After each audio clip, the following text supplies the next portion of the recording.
Good evening. কেমন আছো বলো? আমি আজকে একটা চিকেনের রেসিপি করে দেখাবো উইথ স্কিন। সম্ভবত তোমরা চিকেনটা নর্মালি খেয়েছো, একটাবার স্কিন দিয়ে খেয়ে দেখো। প্রথমে আমি পেঁয়াজ, রসুন, টমেটো, আলু নিয়ে নিয়েছিলাম এবং এগুলোকে কেটে গ্রাইন্ড করে নিয়েছিলাম।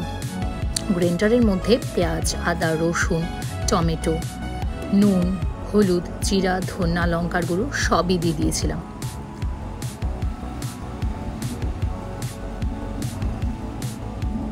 দেন গরম তেলের মধ্যে আমি আলুগুলো কড়া করে ভেজে নিয়েছিলাম।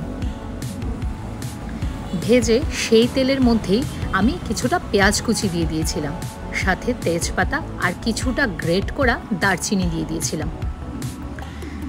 দেন পেঁয়াজটা ভালো করে ব্রাউন হবার পর সেই মশলাটা অ্যাড করে নিয়েছিলাম। মশলাটা ভালো করে নেড়ে ভাজা হবার পর সেই আলুটাও অ্যাড করে দিয়ে দিয়েছিলাম। কজ আলুটা আমি তাড়াতাড়ি দিয়েছি, আলুটা সেদ্ধ হয়নি বলে। একটু ব্রেকও নিয়ে নিয়েছিলাম, কজ মশলাটা কষতে একটু টাইম লাগে। মশলাটা ভালো করে কষানোর পর একটু চিনি অ্যাড করে নিয়েছিলাম। দেন চিকেনটা অ্যাড করে নিয়েছিলাম।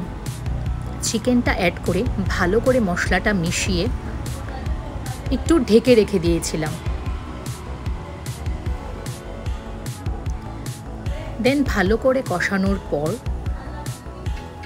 এটা আমি একটু ঢেকে রেখে দিয়েছিলাম। আমি কিন্তু এই চিকেনটাতে কোনো জল ইউজ করব না, তার জন্য একটু টাইম লেগেছিল।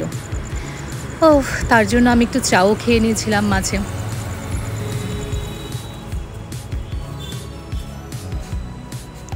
দেন আবার ঢাকনাটা উঠিয়ে দেখলাম চিকেনের মধ্যে থেকে জলটা ছেড়ে দিয়েছে। দেন ভালো করে একটু লঙ্কাটা অ্যাড করে গ্রেট করে নিয়েছিলাম।